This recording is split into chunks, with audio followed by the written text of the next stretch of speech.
ఉన్నటువంటి సమాజంలో ఎన్ని అలజడులు అయితే ఉన్నాయో వాటన్నిటికీ ప్రధాన కారణం ఏంటి?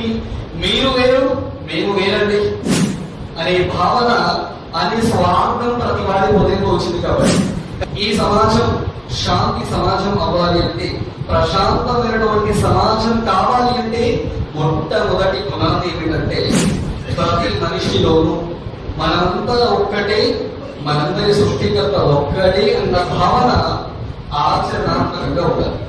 యా అయ్యుహన్నాసు ఇన్నా ఖలఖనాకుం మిన్ జకరిన్ వ ఉన్సా వజఅల్నాకుం షుబహున్ వ కబాయిల లితఫారఖు. ఓ మానవులారా, మీరందరూ కూడా ఒకే తల్లిదండ్రి అయినటువంటి ఆదాము హవ్వని పుట్టించబడ్డారు. మీరందరూ పరస్పర రక్త సంబంధీకులు.